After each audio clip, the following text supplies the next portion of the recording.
Hi friends, today we'll be discussing managing diabetes in pregnancy.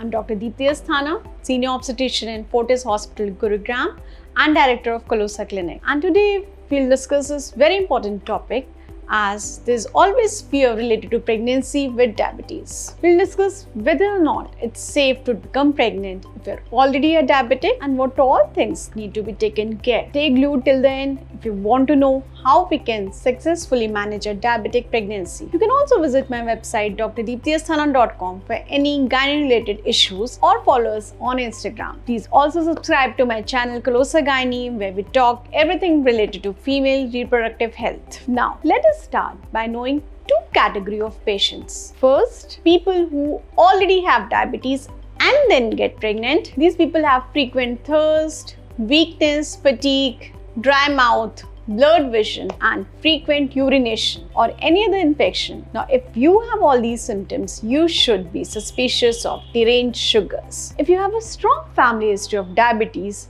please get your blood sugar levels checked before conceiving. Now, there's also a second category where people get diabetes once they are in their ongoing pregnancy. This is called gestational diabetes mellitus. Now, in gestational diabetes mellitus, insulin fails to effectively move glucose into the cells that need it. As a result, glucose accumulates in the blood, causing blood sugar levels to rise. After childbirth, most females have blood sugar levels returning to normal. Now, however, 6 weeks post-delivery, oral glucose tolerance tests should always be done in such females because these are prone to diabetes mellitus in future. Now, one study has found that 1.7% of those with gestational diabetes mellitus, they develop diabetes within 1 year. 16% develop within 10 years. And 25% develop within 15 years of delivery. Now, let us see what are the dangers to mother due to diabetes. Now, when diabetic patients or high-risk patients for diabetes, when they come to me, they're absolutely unaware of the risk they have or their baby has during pregnancy. Hence, it is important to know what are those risks. Number one, these patients have difficulty in conception. Women with high HbA1c level can have difficulty in conception. Hence, preconception counseling and maintaining optimal body weight and sugar levels are important prior to getting actually pregnant. Number two is abortion risk. Now, patients with high HbA1c can suffer spontaneous abortions. It is hence important to understand the importance of optimal glycemic control from preconception period only. These patients usually have increased liquor in their pregnancies. Now, uncontrolled sugars can lead to increased liquor around the baby, which further causes overdistension of abdomen and few other complications. Now, these patients usually have big babies, leading to difficult delivery. Now, when your diabetes is not well controlled, it causes baby's blood sugar to be high. Baby is overfed and overgrows. This, beside causing discomfort to the female during the last months of pregnancy, can have problems during delivery for both the mother as well as for the baby. The mother might need a C-section during the delivery of the baby. Now, during vaginal delivery, sometimes there's difficulty in delivery of the shoulders of the baby, which is called as shoulder dystocia. Now, baby can be born with nerve damage due to the pressure on the shoulder during delivery. Now, diabetic patients can also have high blood pressure. They might go into preeclampsia also. Now, when the pregnant woman has high blood pressure, she passes proteins in her urine and often her fingers and toes, they might swell up. These conditions might end up in preeclampsia. High blood pressure can cause harm to both women and a unborn baby. It might lead to baby being born early, and also female can land up in seizures during labor or the delivery. Now, women with diabetes have high blood pressure more often than women without diabetes. Now, another complication which we see is low blood sugar.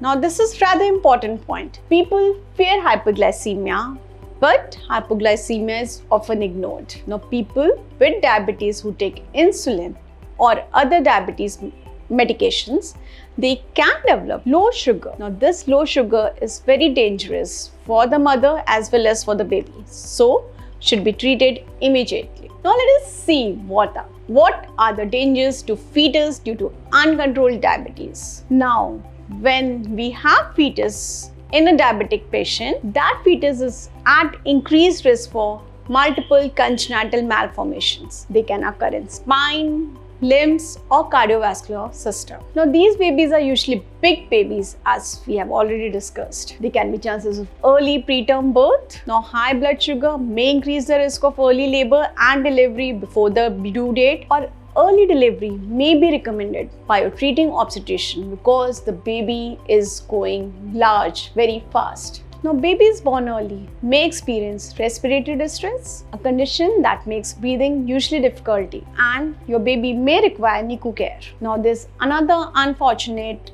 complication, which is stillbirth. Now, when your diabetes is untreated, it can result in baby's death either before or shortly after birth. Another thing which is common is hypoglycemia on birth. Now, though your blood sugar has been elevated during pregnancy, your baby may have low blood sugar, which is called hypoglycemia, shortly after birth. The extra insulin that your baby produces when your blood sugar is high continues to bring down your baby's blood sugar for a while after birth also. Hence, you should go to a proper tertiary center if you are diabetic. Now, such babies which are born to diabetic mothers, these are also at future risk of diabetes. These are at higher risk of being obese and have tendency to develop type 2 diabetes later in life. Now, how do you diagnose diabetes mellitus? Now, diagnosis of diabetes type 1 or 2 is usually made prior to getting pregnant through oral glucose tolerance test.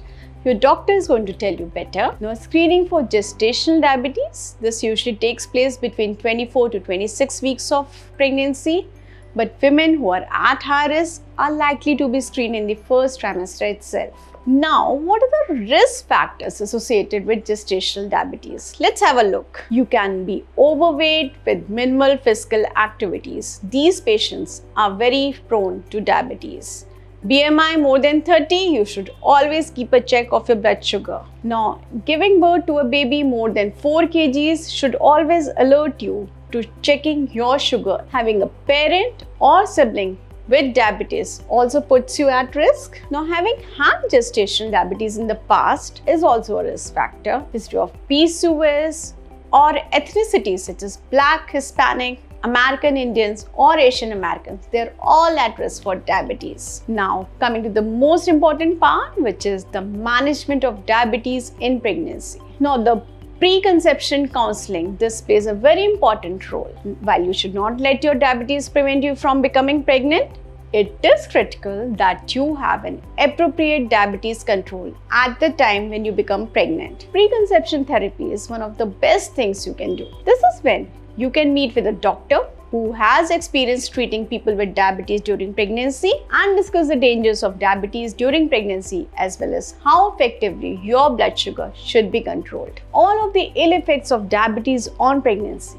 can be avoided if you keep your diabetes under control. In fact, experts advise having an HbA1c less than 6.5 before you become pregnant actually. So if you're thinking about getting pregnant with diabetes, see a doctor and undergo preconception counseling to learn more about how you can have a safe pregnancy. Now, patients with HbA1c more than 10 should delay pregnancy due to associated fetal anomaly risk with this level. Diabetic retinopathy and nephropathy assessment should be done prior to getting pregnant in case you are already diabetic. You should always see an endocrinologist for better evaluation of your diabetes. Now, start pregnancy at a healthy weight. If you're planning to get pregnant, losing extra weight beforehand may help you have a healthier pregnancy. Focus on making lasting changes to your eating habits that can help you through pregnancy, and such as eating more vegetables and fruits and avoiding all kind of refined sugars and fats and carbs. Now, what is the role of diet? The right amount and balanced diet should always be taken. The diet should be followed as advised by a nutritionist or a diabetes specialist. In many cases, if the sugars are just borderline deranged, no medication is required. Only diet control is sufficient. Avoid desserts, sweets, candies, cookies, soft drinks, fruit juices and high carb diets such as bread, pasta, rice and potato. Eat smaller, more frequent meals. Space out the carbohydrate foods you consume throughout the day. Eating 3 smaller meals and 3 or 4 snacks between meals can help you meet with your pregnancy diet goals without elevating your blood sugar. Now, it is also good for diabetes to have regular exercise during pre-pregnancy and pregnancy time. Exercising before and during pregnancy can help you protect you from developing gestational diabetes. Aim for 30 minutes of moderate activity on most days of the week. Now, you should also have regular blood sugar test, and HbA1c levels should be measured, as the only way to know what your gestational diabetes is being properly controlled is to check your blood sugar frequently. You will be instructed on the use of a home blood sugar monitor. Now, start of oral medicine or insulin would be as per the endocrinologist advice to keep your blood sugars under control. Now, coming to fetal surveillance, in addition to regular blood pressure measurements, it is very important to measure whether the fetus is growing properly or not. Chromosomal screening as well as regular growth scans are important. It is a good idea to involve a fetal medicine specialist for supervision. Now, apart from anomaly scans, fetal echo should always be considered for fetal heart assessment. Now, what should be the mode of delivery? Now, if there are no complications and a woman with gestational diabetes should be allowed to give birth normally if the fetal weight is not too much and the maternal pelvis is good. Now, baby should breastfeed as soon as possible after delivery. But if the mother has uncontrolled diabetes, high blood pressure, preeclampsia or any other complication, or with baby or low fetal growth prematurely, delivery may be required and probably cesarean section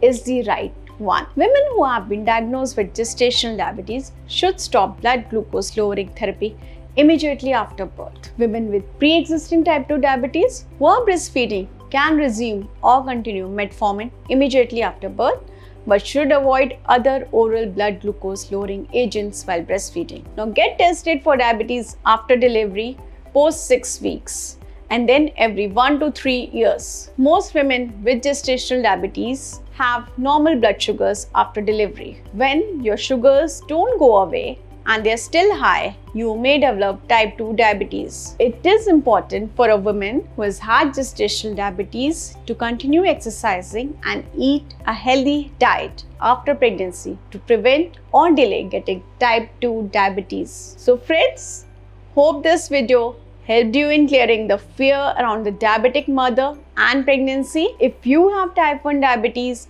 and are considering having a child, it is critical to plan ahead of time. Learn how to keep healthy and prevent health issues for yourself and your baby before, during and after pregnancy. It's an exciting time to decide to establish a family, but at the same time can also be exhausting. Type 1 diabetic women can have safe pregnancy, and having a diabetes management plan in place before, during and after pregnancy will help you and your baby stay healthy. The key to controlling gestational diabetes is proper diet control, moderate to light exercises, regular blood glucose monitoring, and regular gynecological as well as endocrinologist consultation. To know more, subscribe to my channel Kalosa Gynae and follow us on Instagram.